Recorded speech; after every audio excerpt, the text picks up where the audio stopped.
Good morning sisters. Good morning sir. நம்ம பார்த்துருக்க subject community health nursing. இதில் last கிளாஸில் வந்து நம்ம டிஸ்இன்ஃபெக்ஷன் அதெல்லாம் பற்றி அந்த க்ளோரிங் அதை பற்றி பார்த்துருந்தோம். அது வந்து நம்ம ஜென்ரலாக வந்து லார்ஜ் ஸ்கேலில் ஒரு பெரிய ஏரி க்ளீன் பண்ணுறதோ அந்த மாதிரி தான் யூஸ் பண்ணியிருந்தோம். இப்போ வந்து ஹவுஸ் ஹோல்டுக்கு எப்படி பண்ணுறதுன்னு பார்க்கலாம். அதுக்கு 3 மெத்தட் கொடுத்துருக்காங்க. முதல்ல பாயிலிங், கொதிக்க வைக்கிறது. ஃபஸ்ட்டு இப்போ இந்த பியூரிஃபிகேஷன் நம்ம இப்போ ஃபஸ்ட்டு வீட்டில் பண்ணுறது எப்போவுமே தண்ணியை கொதிக்க வச்சு தான் குடிக்க சொல்கிறாங்க இல்லையா, அதான் ஃபஸ்ட்டு வருது. நம்ம ஏற்கனவே பாயிலிங் பற்றி நிறைய பார்த்துட்டோம். நான் நார்மலாக ஒரு 5 times கொதிக்க வச்சாலே பாக்டீரியெலாம் அழிஞ்சிடும் சொல்லியிருக்காங்க. ரெண்டாவது நம்ம ஃபஸ்ட்டே சொன்ன மாதிரி பைகார்பனேட்ஸ், இந்த டெம்பரரி ஹார்ட்னஸ் வந்து பைகார்பனேட்ஸை முதல்ல அழிக்கிறது வந்து இந்த பாயிலிங்காக தான். பாயிலிங்னால அது வந்து மாறி கால்சியம் கார்பனேட்டாக மாறுன்னு சொல்லியிருந்தேன். இதில் ஒரு சின்ன பிரச்சனை என்னென்னா, நம்ம வந்து குளோரினேஷன் சொல்லும்போது எப்போ ஒரு வார்த்தை ஆட் பண்ணுவோம், extra chlorine 0.5 mg chlorine extra add இருக்கும். ஏன்னா திரும்பி ஏதாவது பாக்டீரியா இல்லை வைரஸ் இருந்தால் அது அழிக்கிறதுக்கு யூஸ் ஆகும் சொல்லியிருந்தோம். பட் இப்படி கொதிக்கிறதுனால அது கண்டிப்பாக இருக்காது. ஏன்னா இந்த மெத்தடில் அது இருக்காதனால தண்ணியை கொதிக்க வச்ச உடனே அதனால் ஒரு சேஃப்டியான ஒரு வெசலில் வந்து பாதுகாப்பாக எடுத்து வச்சுக்கணும்னு சொல்கிறாங்க. மோஸ்ட்லி எந்த வெசலில் நீங்கள் கொதிக்க வைக்கிறீங்களோ அந்த வெசல்லையே வச்சுக்கணும்னு சொல்லியிருக்காங்க. ரெண்டாவது கெமிக்கல் ஆட் பண்ணுறது. கெமிக்கலில் வந்து என்ன கொடுத்துருக்காங்கன்னா, ப்ளீச்சிங் பவுடர் வந்து ஒரு 1000 லிட்டர் தண்ணிக்கு ஒரு 6.8 கிராம் அந்தளவுக்கு போட்டால் போகும் சொல்கிறாங்க. இதனால் கிட்டத்தட்ட ஒரு 1 லிட்டருக்கு 1 mg வந்துடும் அப்படின்னு சொல்கிறாங்க. நான் குளோரினேஷன் பற்றி அந்த ஃப்ளோ சார்ட் நேற்று காட்டினதில் வந்து காட்டியிருந்தாங்கன்னா லாஸ்ட்டில் வந்து குளோரினேஷன் வந்து லாஸ்ட்டாக தான் வரும். ஏன்னா எல்லாம் க்ளீன் பண்ணிட்ட பிறகு தான் குளோரினேஷன் பண்ணுறோம். அதனால் அழுக்கான தண்ணி ஸ்ட்ரைட்டாக குளோரின் ஆட் பண்ணக்கூடாது, ஏன்னா வேஸ்ட் அது எரிஞ்சு அப்படி சொல்லியிருக்காங்க.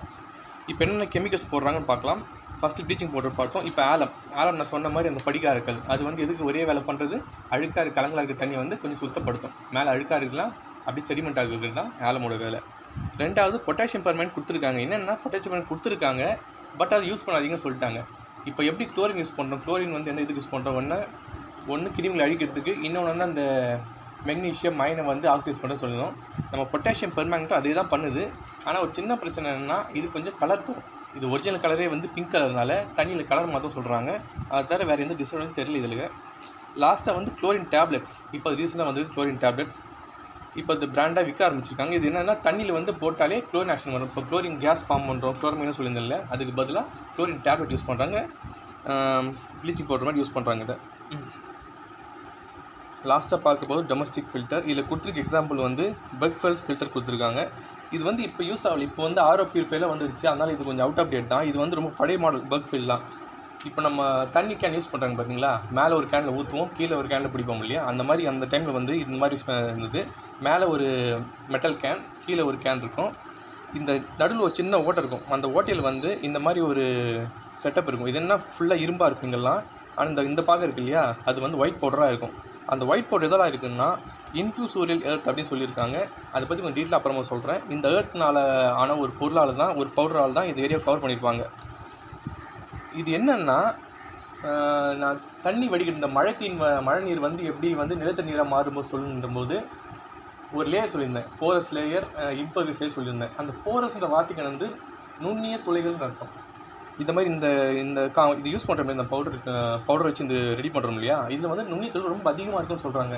நுண்ணிய துளைகள் அதிகமாக இருந்தால் என்னென்னா ஈஸியாக ஃபில்டர் பண்ணும், பாக்டீரியா விளையாது, அழுக்குகள் விளையாது, அது வந்து ஃபில்டர் பண்ணும். ஆனால் இதில் ஒரு சின்ன பிரச்சனை என்னென்னா, சீக்கிரம் ஓட்டை ரொம்ப சின்னதாக இருக்கிறதுனால தூசியில் ஃபுல்லாக கவர் பண்ணிடும். கவர் பண்ணிட்டு திருப்பி சரியாக ஃபில்டர் பண்ணது. அதனால் வாரத்துக்கு ஒரு தடவை 2 தடவை அதை எடுத்து ப்ரெஷ்ஷை போட்டு க்ளீன் பண்ணணும். இது ஸ்டார்டிங்கில் வாங்கும்போது நல்லா ஒயிட் கலர் இருக்கும். ஆனால் கொஞ்சம் போக போக லைட்டாக மஞ்சள் கலராக அந்த காஃபி கலராக மாறும். இது மோஸ்ட்லி வந்து பெட்டர்னு சொல்ல முடியாது எனக்கு தெரிஞ்ச வரைக்கும். ஏன்னா இது வந்து ஃபில்டர் பண்ணதான்னு சொல்ல முடியாது. ஜென்ரலாக பார்த்தா இது வந்து அதிகபட்சம் பாக்டீரியா தான் க்ளோஸ் பண்ணும். ஆனால் வைரஸ் இருந்தால் கண்டிப்பாக க்ளோஸ் பண்ணாதுன்னு சொல்லியிருக்காங்க. இப்போ இந்த இன்ஃப்யூசோரியல் சொல்லியிருந்தேன் இல்லையா, அது எதுலேருந்து எடுக்கிறாங்கன்னா, நம்ம கடலோட தரைமட்டத்தில் அடியில் வந்து ஒரு உயிரினம் வாழும். அது பேர் வந்து டை ஆட்டம் சொல்லுவாங்க. அது பேர் அந்த டை ஆட்டம் என்ன பண்ணணும்னா, அதுக்குன்னு ஒரு இந்த நத்தைக்கு ஓடு இருக்குது பார்த்தீங்களா, நத்தைக்கு ஓடு இந்த மாதிரி ஓடெலாம் இருக்கு இல்லையா, அதுக்கும் ஓடு இருக்கும். அந்த ஓடு சாகும்போது வந்து இந்த ஓஷன் ஃப்ளோரில் வந்து அப்படியே செட்டில் ஆகிடும், செடிமெண்ட்டாக செட்டில் ஆகிடும். இதை தான் வந்து எடுத்து மிக்ஸ் பண்ணி அரைச்சி இந்த பவுடர் ஆக்கியிருக்காங்க சொல்கிறாங்க. இப்போ சின்ன கேள்வி கேட்கலாமா, நம்ம சுவாசிக்கிற ஆக்சிஜன் எது அதிகமாக கொடுக்குன்னு சொல்லிட்டு உங்களுக்கு யாரும் தெரியுமா?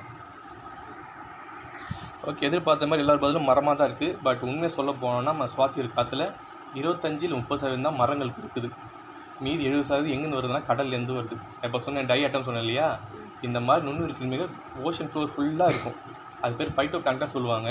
அதுதான் கிட்டத்தட்ட 70% ஆக்சிஜன் கொடுக்குது. அதே ஃபோட்டோசின்ஸ் தான் இந்த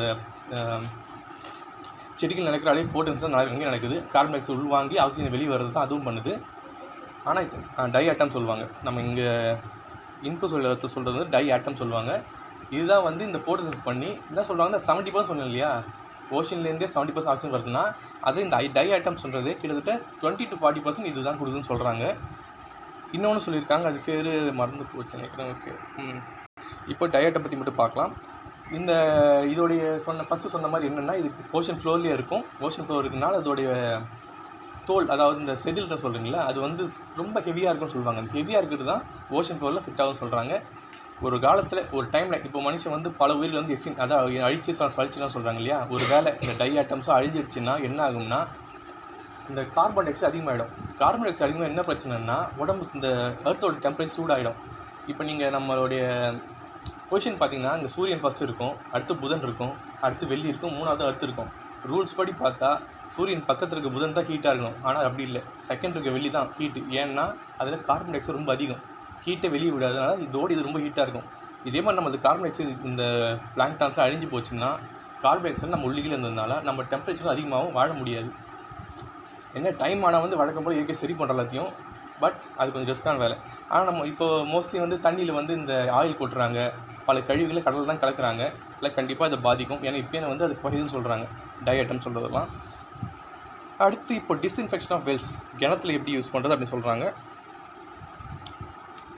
இதுலேயும் சொல்லியிருக்கிறது வந்து ப்ளீச்சிங் பவுடர் மட்டும் போடுங்க, பொட்டாசியம் பவுடர் மட்டும் போடாதீங்கன்னு சொல்கிறாங்க. இப்போ கிணத்தை டிஸ்இன்ஃபெக்ஷன் பண்ணுறதுக்கு என்ன ஸ்டெப்லாம் இருக்குன்னா, ஃபஸ்ட்டு வந்து கிணத்தை மெஷர் பண்ணணும். அதுக்கு என்ன பண்ணால், அந்த கிணத்தோட சுற்றளவு, அந்த கிணத்தோட வாய் எவ்வளோ பெருசாக இருக்குது, ரெண்டாவது ஆழம் எவ்வளவு, இதை வச்சு முதல்ல கண்டுபிடிக்கணும். ரெண்டாவது எவ்வளவு தண்ணி இருக்குன்னா அடி ஆழத்தில் ஒரு கயிறோ டேப்போ அடி ஆழத்தில் எவ்வளோ தண்ணி இருக்கோ மெஷர் பண்ணணும். அதுவும் சொல்லியிருக்காங்க.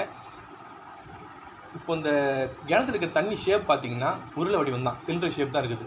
அப்போ சிலிண்டர் ஷேப் வால்யூம் என்னென்னா πr² தான் போட்டிருக்காங்க. அதுதான் கொஞ்சம் கன்ஃபியூஷனாக வந்து இப்படி கொடுத்துருக்காங்க, 3.5 π d²/4 ஹெச்லாம் கொடுத்துருக்காங்க. பட் இது சிம்பிளிஃபை பண்ணால் அது πr² தான். இன்ட்டு 1000 பண்ணால் அது கியூபிக் மீட்டர் கணக்கில் வந்துடும். இதை வச்சு எவ்வளோ தண்ணி இருக்குது கிணத்துல அப்படின்னு சொல்லிட்டு கேல்குலேட் பண்ணலாம் சொல்கிறாங்க. இதை பேஸ் பண்ணி தான் வந்து எவ்வளோ ப்ளீச்சிங் பவுடர் ஆட் பண்ணுறது அப்படின்னு சொல்கிறாங்க. நம்ம இங்கே வந்து ஃபஸ்ட்டு வந்து 6.8 கிராம் ஆட் பண்ணிலாம் போட்டிருந்து, இங்கே வந்து 2.5 கிராமே போதும் போட்டிருக்காங்க. இதனால் வந்து குளோரின் கான்சன்ட்ரேஷன் ஒரு லிட்டருக்கு வந்து 0.7 mg வரும்னு சொல்கிறாங்க. இப்போ குளோரின் அளவு வந்து கொஞ்சம் குழப்பமாக இருக்குது, எவ்வளோ ஆட் பண்ணலாம் கொஞ்சம் கன்ஃபார்ம் பண்ணலாம். அதுக்காக ஒரு அப்பேட்டஸ் வச்சுருக்காங்க, அது பேர் ஹாரெக்ஸ் அப்பேட்டஸ், அது லாஸ்ட்டில் காட்டுவான்னு சொல்லியிருக்காங்க. அடுத்து வந்து ப்ளீச்சிங் பவுடர் எப்படி மிக்ஸ் பண்ணுறதுன்னு சொல்கிறாங்க. ஃபஸ்ட்டு என்ன பண்ணுன்னா, ஒரு பக்கெட் எடுத்துக்கிட்டு அதில் ப்ளீச்சிங் பவுடர் கொட்டிட்டு கொஞ்சம் கொஞ்சமாக தண்ணி ஆட் பண்ணி ஒரு தின் பேஸ்ட்டாக மாற்றணும்னு சொல்கிறாங்க. எவ்வளோனா இந்த பக்கெட் வந்து ஒரு முக்காளவு வரவங்களுக்கு பேஸ்ட்டை ரெடி பண்ணணும்னு சொல்கிறாங்க. இந்த பேஸ்ட் என்ன பண்ணணும்னா, பொறுமையாக வந்து ஒரு இப்போது என்ன சொல்லுவாங்க, செடிமெண்ட்டாக ஃபஸ்ட்டு வந்து கலக்குனால அந்த ஸ்லைம்லாம் வந்து சுற்றிட்டு இருக்கும், மண் இந்த வெள்ளை கலர் சுற்றணும் இல்லையா. நம்ம ரூல்ஸ் படி கலக்கி விட்டாலே வந்து கொஞ்ச நேரத்தில் வந்து செட்டில் ஆகிடும், செடிமெண்ட் ஆகி கிளியர் ஆகிடும். என்ன சொல்கிறாங்க, இந்த கிளியராக இருக்குது இல்லையா, அது தனியாக எடுத்து வச்சுட்டு மீதி மிச்சம் வந்து அது அடியில் தங்குறது வந்து சுண்ணாம்பு தான் தங்கும், லைன் தான் தங்கும். அதை வந்து எடுத்து வச்சுன்னு சொல்கிறாங்க. அது நார்மலாக என்ன பண்ணுவாங்கன்னா, கிணத்துல திரும்பி ஊற்றிடுவாங்க. ஊற்றக்கூடாது, ஊற்றினா என்ன தண்ணியோட கடின தன்மை அதிகமானு சொல்கிறாங்க, அது ஊற்றக்கூடாது. அடுத்து எப்படி ஆட் பண்ணுறதுன்னா, சிம்பிள், பக்கெட் தண்ணி வச்சுக்கிங்க, பக்கெட்டில் அந்த லைம் வாட்டர் இருக்குது, அதாவது இந்த ப்ளீச்சிங் வாட்டர் இருக்கு இல்லையா, அது வந்து கொஞ்சம் கொஞ்சமாக இறக்கணும். நம்ம சின்ன வயசில் கிணத்துல விளையாடுறதா இருந்தால் அந்த பக்கெட் இருக்கு இல்லையா, தண்ணியில் போட்டு விளையாடும். சில சமயம் ஃபுல்லாக முழுக வச்சுட்டு திரும்பி மேலே தூக்கி விடுவோம். இந்த மாதிரி பண்ணால் அது நல்லா மிக்ஸ் ஆகும் சொல்கிறாங்க, குளோரின் வாட்டர் நல்லா மிக்ஸ் ஆகும் சொல்கிறாங்க. எவ்வளோ நேரம்னா கிட்டத்தட்ட ஒரு மணி நேரம். இந்த 1 மணி நேரம் கான்டாக்ட் இருந்தால் வந்து கிருமிகள் அழிக்கிறது, அந்த ஆக்சிஜேஷன் பண்ணுற வேலையெல்லாம் பண்ணி முடிச்சோம் சொல்கிறாங்க. லாஸ்ட்டாக வந்து ஒரு டெஸ்ட் சொல்லியிருந்தோம், ஆர்த்தோ 12 டெஸ்ட்னு சொல்லியிருந்தோம். அதை வச்சு செக் பண்ணுவாங்க குளோரின் அளவு எவ்வளோ இருக்குது. அந்த மஞ்சள் கலர் தண்ணி அந்த சொல்யூஷனில் மஞ்சள் கலர் மேட்சாக தான் பார்ப்பாங்க. அது அளவு பொறுத்து கம்மியாக இருந்தால் எக்ஸ்ட்ரா கூட ஆட் பண்ணலாம் அப்படின்னு சொல்லியிருக்காங்க. மோஸ்ட்லி இதை பண்ணுறது நைட்டில் பண்ணுறது பெட்டர் அப்படின்ற வரையாக கொடுத்துருக்காங்க. இப்போ கொடுத்துருக்கு ஒரு இன்னொரு மெத்தட் வந்து டபுள் பார்ட் மெத்தட். இது வந்து அட் டைமில் பண்ணுறது. இப்போ கொடுத்த மெத்தட் வந்து அட் டைமில் பண்ணி அப்பயே முடிச்சிருது. பட் ஒரு 2-3 வாரத்துக்கு நம்மளே வேலை செய்யாமல் அதுவே ஆட்டோமேட்டிக்காக பண்ணுற மாதிரி பண்ணோம்னா இந்த மெத்தட் யூஸ் பண்ணிருக்காங்க. இது ஒன்றும் இல்லை, ஒரு பக்கெட் எடுத்துக்கோங்க, அதில் வந்து 1 kilo bleaching powder, 2 kilo coarse சாண்ட்னா கொஞ்சம் சொரசொரப்பான மண், அந்த சாண்ட் எடுத்துக்கணும்னு சொல்கிறாங்க. மிக்ஸ் பண்ணி அது வந்து ஒரு சின்ன கண்டெய்னர் மாதிரி வச்சுக்கோங்க. அதை வந்து இன்னொரு பக்கெட்டுக்குள்ளே விட்டுருங்க. பக்கெட்டில் விட்டு 2த்தையும் மூடிட்டு சொல்கிறாங்க. மூடிட்டு சின்ன பக்கெட் இருக்கு இல்லையா உள்ள வச்சுருக்குது, அதுக்கு டாப்பில் வந்து ஒரு 1 சென்டிமீட்டர் ஹோல் ஓட்டை போட்டுருங்க. இந்த வெளி பக்கெட்டில் கீழே வந்து 1 சென்டிமீட்டர் ஹோல் போட்டுருங்க. போட்டுட்டு ஒரு கயிறு கட்டி எங்கே கிட்டத்தட்ட ஒரு மீட்டர் தாளத்தில் வந்து அதுக்கு இறக்கிட்டு கட்டி விட்டுருணும். இப்போ கட்டி விட்டால் என்ன ஆகும்னா தண்ணி இந்த சின்ன கீழே இருக்க ஹோல் வழியாக வந்து இங்கே வந்து மிக்ஸ் ஆகும்.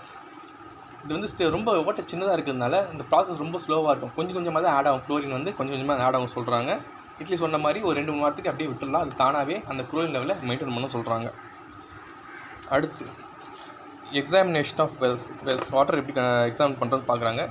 முதல்ல 3 ஸ்டெப்ஸ் சொல்லியிருக்காங்க. ஃபஸ்ட்டு வந்து சானிடரி சர்வேனா முதல்ல அந்த நீரோட ஆதாரம் எவ்வளோ சுத்தமாக இருக்குன்னு சொல்லிட்டு முதல்ல பார்க்கணும். ரெண்டாவது அது சுற்று வட்டாரம், அந்த சோர்ஸ் அழுக்காக்குற மாதிரி ஏதாவது இருக்கான்னு சுற்று வட்டாரத்தை செக் பண்ணுறது சானிடரி சர்வே. ரெண்டாவது சாம்பிளிங்னால எப்போன்னா ஒரு விஷயம் கண்டுபிடிக்கணும்னா அது வந்து கொஞ்சம் தண்ணியை மட்டும் கொஞ்சம் அளவு பொருளை மட்டும் எடுத்து அதை டெஸ்ட் பண்ணுறது சாம்பிளிங் சொல்லுவாங்க. இங்கே நம்ம பார்க்க போகிறது மோஸ்ட்லி வந்து ஃபிசிக்கல், கெமிக்கல், பயாலஜி, பேக்டீரியலும் பார்க்க போகிறோம். அதுக்கு எவ்வளோ சொல்கிறாங்கன்னா இப்போ நம்ம 3 சொல்லியிருக்கோம். ஃபிசிக்கல், கெமிக்கல், பேக்டீரியாலஜி இந்த 3 மாதிரி டெஸ்ட் பண்ணணும்னு சொல்லியிருக்கோம். இந்த ஃபிசிக்கல் கெமிக்கலுக்கு ஒரு 2 லிட்டர் தண்ணி வேணும்னு சொல்கிறாங்க. அட்லீஸ்ட் 2 லிட்டராக தண்ணி தேவைப்படுன்னு சொல்கிறாங்க. இது வந்து நல்லா க்ளீனான பாட்டிலில் பிடிச்சிட்டு அதை மூடுறது வந்து கிளாஸ் மூடியால் தான் மூடணும்னு சொல்கிறாங்க. ஏன்னா கிளாஸோட ப்ராப்பர்ட்டியே வந்து நம்ம ஏன் கிளாஸ் யூஸ் பண்ணுறோன்னா கிளாஸ் வந்து ரியாக்ட் ஆகாது. நீங்கள் கெமிஸ்ட்ரி லேபில் பார்த்தீங்கன்னா மோஸ்ட்லியாக கிளாஸ் ரெட்டாக தான் இருக்கும். என்ன ரியாக்ஷன் பண்ணாலும் அது பிரச்சனை ஆகும் சொல்லிட்டு கிளாஸ் யூஸ் பண்ணுறாங்க. அதனால கிளாஸ் டாப்பில் போடணும்னு சொல்கிறாங்க. இது வந்து ஃபிசிக்கல் மற்றும் கெமிக்கல் சார்ஜஸ் மட்டும்தான். பட் பேக்டீரியல் போகணும் தான் அதுக்கு வந்து ஒரு 250 ml ஒரு 1/4 லிட்டர் மட்டும் போக சொல்கிறாங்க. இதே மாதிரி இதையும் வந்து கண்ணாடி பாட்டில் எடுத்து வச்சுக்கணும்னு சொல்கிறாங்க. இப்போ ஃபிசிக்கல் எக்ஸாமில் என்ன பார்ப்பாங்கன்னா முதல்ல கலர் தெளிவாக இருக்கா. ஏன்னா தண்ணியோட ஸ்பெஷாலிட்டி தெளிவாக இருக்கணும், பார்க்குறதுக்கு தெளிவாக இருக்கணும், டேஸ்ட் இருக்கணும், ஸ்மெல்லும் இருக்கக்கூடாது. அதனால் முதல்ல பார்க்குறது கலர் எப்படி இருக்குது பார்க்குறாங்க. ரெண்டாவது டர்பிடிட்டி, கலங்களாக இருக்கா அது சுத்தமாக இருக்கா அது ரெண்டாவது. மூணாவது வாசனை. மூணாவது வந்து டேஸ்ட் ஸ்மெல் பண்ணுறது வாசனை தான் வருதான்னு சொல்லிட்டு பார்க்குறது. நாலாவது டேஸ்ட். இந்த டேஸ்ட் ரொம்ப முக்கியம் சொல்லியிருக்காங்க. இங்கே ஒரு வார்த்தை புதுசாக கொடுத்துருக்காங்க. இந்த பேலட்டபிள்னா ருசியானு சொல்லி அர்த்தம் வரும். ஏன்னா தண்ணிக்கு ருசி இருக்குன்னு சொன்னால் ருசியாக இருக்குன்னு சொல்லியிருக்காங்க. இது வந்து வெறும் ஃபிசிக்கலில். கெமிக்கல்னால் ஒன்றே இல்லை. வாட்டரில் என்னெல்லாம் கலந்துருக்குன்னா குளோரைட்ஸு, அமோனியா, நைட்ரேட்ஸு, ஆக்சிஜன் இது எல்லாமே இருக்கும். இது கூட சில பாய்சனஸ் ஐட்டம். பாய்சன்னா சைனைடு, ஆர்சனிக், லெட், மெர்க்குரி இதெல்லாம் வந்து விஷத்தன்மை கொண்டது. இந்த பாதரசம் சொல்கிறாங்க இல்லையா, அதெல்லாம் விஷத்தன்மை கையில் பட்டாலே இது விஷம்னு சொல்லுவாங்க. அதெல்லாம் எந்த அளவுக்கு இருக்குன்னு சொல்லிட்டு பார்க்குறாங்க. இப்போ டெஸ்ட் எடுக்கிறோம். அதில் எவ்வளோ என்னென்ன பொருள் எவ்வளோ தெரியும்னா இங்கே ஒரு இது கொடுத்துருக்காங்க, ஒரு டேபிள் கொடுத்துருக்காங்க. இதுதான் வந்து அந்த பொருள் வந்து கிட்டத்தட்ட 1 லிட்டர் தண்ணியில் இத்தனை mg தான் இருக்கணும், இதை தாண்டி போகக்கூடாது, மேக்ஸிமம் லிமிட் சொல்லிட்டு கொடுத்துருக்காங்க. இங்கே ஜென்ரலாக பார்த்தாலே தெரியும். இதில் வந்து மெர்க்குரி பார்த்திங்களா, இது வந்து இருக்கிறதுலையே ரொம்ப கம்மியாக இருக்குன்னு போட்டு, ஏன்னா விஷத்தன்மை அதிகம்னு சொல்லிட்டு 0.01 மில்லிகிராம் வரணும்னு சொல்லியிருக்கு. ஆனால் நார்மலாக பார்த்தா நைட்ரேட் நம்ம தண்ணியில் அதிகமாக நைட்ரேட் வந்து 50 மில்லிகிராம் கூட இருக்கலாம்னு சொல்லியிருக்காங்க. இந்த டேபிளில் வந்து வேரியஸ் கான்ஸ்டியூஷன் அதில் வந்து என்னென்ன எவ்வளோலாம் மேக்ஸிமம்னு சொல்லிட்டு கொடுத்துருக்காங்க. அடுத்து வந்து பேக்டீரியல் எக்ஸாம்னா உங்களுக்கு ரிப்போர்ட்லாம் பார்த்தீங்கன்னா சமயம் இந்த ரிப்போர்ட்டில் ஈக்குவலி கவுண்ட் சொல்லி கொடுத்துருப்பாங்க. ரிப்போர்ட்டில் அந்த மாதிரி ஃபார்ம்ஸ் வந்து காலிஃபார்ம் ஆர்கன் சொல்லுவாங்க. அதெல்லாம் இது எதுன்னா நார்மலாகவே நம்ம வயிற்றுக்குள்ளே இருக்கிற விஷயம். நம்ம மனுஷன் உடம்பு, மிருக உடம்புலையோ இந்த குடல் இன்டெஸ்டைனில் வந்து கண்டிப்பாக இந்த ஈக்குவலி கண்டிப்பாக இருக்குன்னு சொல்கிறாங்க. ஏன் இதை வச்சு கண்டுபிடிக்கிறாங்கன்னா இது இருந்ததுனாலே மற்றது இருக்க வாய்ப்பு இருக்குது. தண்ணியில் இருந்ததுன்னா நம்ம சொல்லியிருக்கோம் இல்லையா, இண்டஸ்ட்ரி வேஸ்ட், அக்ரிகல்ச்சர் வேஸ்ட்டோட முக்கியமாக மனுஷனோட கழிவு தான் ரொம்ப பொல்யூஷன் உண்டாக சொல்கிறீங்க இல்லையா, அதை வச்சு கண்டுபிடிக்கிறது தான் இந்த ஈக்குவலி டெஸ்ட்டும் கொடுத்துருக்காங்க. இந்த பாக்டீரியாவுக்கும் ஒரு டேபிள் கொடுத்துருக்காங்க. இதில் ஃபஸ்ட்டு 3 தான் கொடுத்துருக்காங்க. 1 வந்து குடிக்கிற தண்ணி, வெறும் குடிக்கிறதுக்கு மட்டும் யூஸ் பண்ண தண்ணியாக இருந்தால் ஒரு 100 ml எடுத்தால் கண்டிப்பாக எதுவுமே இருக்கக்கூடாதுன்னு சொல்லியிருக்காங்க. இங்கே 3 கொடுத்துருக்காங்க. 1 ஈக்குவலே கொடுத்துருக்காங்க, டோட்டல் குவாலிஃபார்ம் கொடுத்துருக்காங்க. தெர்மோடாலரண்ட்னா கொஞ்சம் சூடு அதிகம். நார்மலாக வந்து இந்த டோட்டல்லாம் வந்து 38 டிகிரிலே வளரும். ஆனால் இந்த தெர்மோடாலரண்ட்னால தெர்மோனா சூடு தான். தெர்மோடாலரண்ட்னா ரொம்ப சூடில் கூட வாழும். ஒரு 44-45 டிகிரி கூட அது ஈஸியாக வாழும். அந்த மாதிரி குவாலிஃபார்ம் பாக்டீரியா இருக்குது. குடிக்கிறதுலாம் 100 ml சாம்பிள் எடுத்தால் அதில் இருக்கக்கூடாதுன்னு சொல்கிறாங்க கண்டிப்பாக. அதே மாதிரி ஒரு டிஸ்ட்ரிபியூஷன்னா நீங்கள் கார்பரேட் தண்ணி விடுறாங்க பார்த்தீங்களா, இந்த ஸ்டார்டிங்லேயே தண்ணி எடுத்தால் கூட அதுலேயும் இருக்கக்கூடாதுன்னு சொல்கிறாங்க. பட் டிஸ்ட்ரிபியூட் பண்ணிட்டால் நம்ம அப்பப்போ சாம்பிள் எடுக்கணுமா, அப்பப்போ சாம்பிள் எடுத்தால் 95% டைமில் வந்து அதில் இருக்கக்கூடாதுன்னு சொல்கிறாங்க. ஏன்னா அது எப்போ எங்கெல்லாம் வந்து பொல்யூஷன் ஆக வாய்ப்பு இருக்குது. அதனால் ஒரு கொடுத்துருக்காங்க 95% வந்து இருக்கக்கூடாது அப்படின்னு சொல்லியிருக்காங்க. அடுத்து தண்ணி எப்படி சப்ளை பண்ணனா 2 விதம் தான். ஒன்று தொடர்ச்சியாக 24 hours வாட்டர் சப்ளை வருது, இன்னொன்று வந்து விட்டு வருது. சில இடத்துல சொல்லுவாங்க காலையில் 7-8 தண்ணி விடுவாங்க அப்படின்னு சொல்லுவாங்க. சில தண்ணி பிடிக்கல. என்னென்னா நம்ம ஜென்ரல் WHO சொல்கிறது வந்து தண்ணி வந்து கண்டினியூஸாக நமக்கு கிடைக்கணும். ஏன்னா இந்த விட்டு வந்தால் ஒரு பிரச்சனை வருது, பேக் சைஃப்னேஜ்னு ஒரு பிரச்சனை சொல்கிறாங்க. இந்த பேக் சைஃபன் எது புரிஞ்சிங்கன்னா ஒரு சின்ன ஃபார்முலா ஞாபகம் வச்சுக்கோங்க எப்போவுமே. அது வந்து கிளியராக தெரியுதா? P is inversely proportion to 1/V. P வந்து ப்ரெஷர்னா அழுத்தம், V வந்து வால்யூம்னா இந்த எவ்வளோ அளவு இருக்குன்றது தான். இந்த இது ஏன் முக்கியம் சொல்கிறாங்கன்னா, இந்த ப்ரொபோர்ஷன் சிம்பிள் பார்த்தீங்கன்னா இது வந்து ஈக்குவல் டு மாதிரி தான் கிட்டத்தட்ட. ஆனால் அது அடிக்கடி மாறுறதுனால ஈக்குவல் டு பதில் இந்த ப்ரொபோர்ஷன் சிம்பிள் போட்டிருக்காங்க. இது என்ன காரணம்னா, நீங்கள் வால்யூம் வந்து ஏற்றுனீங்கன்னா ப்ரெஷர் குறையும், அதே வால்யூம் குறைச்சா ப்ரெஷர் ஏறும். இது ரிவர்ஸ்லேயே ஒர்க் ஆகும். நான் உங்களுக்கு வயசில் சொல்லியிருந்தேங்க, கிட்டத்தட்ட அதே ஃபார்மில் இங்கே ஒர்க் ஆகும். இப்போ ப்ரெஷருக்கும் வால்யூமுக்கும் ஒர்க் ஆகும்னு சொல்கிறாங்க. இது எப்படி நம்மளுடைய இதுக்கு ஒர்க் ஆகும்னு கிளியராக சொல்கிறேன். இப்போது நார்மலாக இப்போ ப்ரீத்திங் பண்ணணும். நான் இப்போ வந்து என்னுடைய இப்போ வந்து வெளியே ப்ரெஷருக்கும் உள் ப்ரெஷருக்கும் ஈக்குவல் இருக்குது, சமநிலையாக இருக்குது. இப்போ வந்து நான் மூச்சு வாங்கணும், மூச்சு இழுக்கணும்னா முதல்ல வந்து டயஃப்ரம் கீழே போகும். நம்ம விலாயமில் விரிவடையும். அந்த இன்டர்கோஸ்டமஸ்னால நல்லா விரிவடையும் சொல்கிறாங்க. விரிவடைஞ்சு என்ன ஆகும்னா உள்ளே வந்து வால்யூம் அதிகமாகும். வால்யூம் அதிகமானால் ப்ரெஷர் குறையும். ஏரோட ஒரு சின்ன பிரச்சனை என்னென்னா, எங்கே வந்து ப்ரெஷர் அதிகமாக இருக்கோ அங்கேருந்து ப்ரெஷரான கம்மியான இடத்துக்கு போயிடும். ஹை ப்ரெஷர்லேருந்து லோ ப்ரெஷருக்கு போயிடும். அதான் காற்றோடைய ஒரு ஸ்பெஷாலிட்டி. இப்போ நம்ம வால்யூம் அதிகமானால உள்ள ப்ரெஷர் வந்து கம்மியாகிடும். உள்ள ப்ரெஷர் கம்மியானதுனால வெளியே ப்ரெஷர் அதிகமாக இருக்கும். அதனால் காற்று உள்ளே வந்துடும். இது சிரமப்படுத்துறது தான் காற்று உள்ளே வரும். இதுதான் நம்ம மூச்சு உள்வாங்கிறது. உள்வாங்கி இப்போது லங்ஸ் வந்து விரிவடைஞ்சிச்சு. ஆனால் லங்ஸுக்கு ஒரு ஸ்பெஷாலிட்டி என்னென்னா எலாஸ்டிக் சொல்லுவாங்க. அது எலாஸ்டிக்னா ஒரு மேலே போயிட்டா டப்புன்னு உள்ள அடிச்சிடும். எலாஸ்டிக் பின்னாடி எடுத்துடும் பற்றி அந்த மாதிரி அடிச்சதுனால இப்போ வால்யூம் குறைஞ்சி போயிடும். வால்யூம் குறைஞ்சா ப்ரெஷர் அதிகமாகிடும். வெளி ப்ரெஷரோடு கம்பேர் பண்ணால் உள்ள ப்ரெஷர் அதிகமாகனால உள்ள காற்று வெளியே போயிடும். இந்த ஃபார்முலாவால் தான் நம்ம மூச்சு வரது யூஸ் பண்ண சொல்கிறாங்க. இதுதான் யூஸ் பண்ணுறாங்க. இப்போ எதுக்கு இது யூஸ் பண்ணுறோன்னா, பேக் சைஃபனேஜ்னா எங்கே சப்ளை கொடுக்குறோமோ அங்கே ப்ரெஷர் குறைஞ்சதுன்னா ஒரு லிமிட் மேலே தண்ணி ஃப்ளோ இப்படி போக ஆரம்பிச்சிடும். உறிஞ்ச ஆரம்பிச்சிடும். வெளியே தள்ளுறது உரிய ஆரம்பிச்சதுனால ஏதோ அழுக்கு இருந்தால் கூட உள்ளே இழுத்துக்குன்னு சொல்கிறாங்க. இந்த பிரச்சனை உருவாங்க சொல்கிறாங்க. அடுத்து ஸ்விம்மிங் பூல் பற்றி சொல்லியிருக்காங்க. ஸ்விம்மிங் பூல் என்ன வரலாம்? வைரல் இன்ஃபெக்ஷன் வரலாம், இயர் த்ரோட் இன்ஃபெக்ஷன் வரலாம், இன்டெஸ்டினல் இன்ஃபெக்ஷன் வரலாம் சொல்லியிருக்காங்க. என்னென்ன சானிடேஷன் மெஷர் எடுக்கலாம் அப்படின்னு சொல்லிட்டு கொடுத்துருக்காங்க. ஃபஸ்ட்டு வந்து பர்சனல் ரெகுலேஷன்னா, யாருக்காவது ஏதாவது தோல் வியாதி இருக்கா, கோல்டு இருக்கா, ஏதாவது கண்ணில் வந்து தண்ணி வடிதா, இவங்களாம் வந்து ஸ்விம்மிங் பூலில் அலோவ் பண்ணக்கூடாது. ரெண்டாவது, நீங்கள் ஸ்விம்மிங் பூலில் இறங்கிறதுக்கு முன்னாடி குளிச்சுட்டு வாங்க. ஏன்னா எல்லா ஸ்விம்மிங் சொல்லிட்டு யாரும் குளிக்க மாட்டாங்க. அங்கே குளிக்க தண்ணின்னு சொல்லிட்டு அப்படியே ஜம்ப் போடுறவங்க அதெல்லாம் குளிச்சுட்டு தான் வரணும்னு சொல்கிறாங்க. மூணாவது, எம்டி த பிளாடர், அதாவது சிறுநீரக பையை வந்து சிறுநீர் கழிச்சுட்டு தான் நீங்கள் வரணும்னு சொல்லுவாங்க.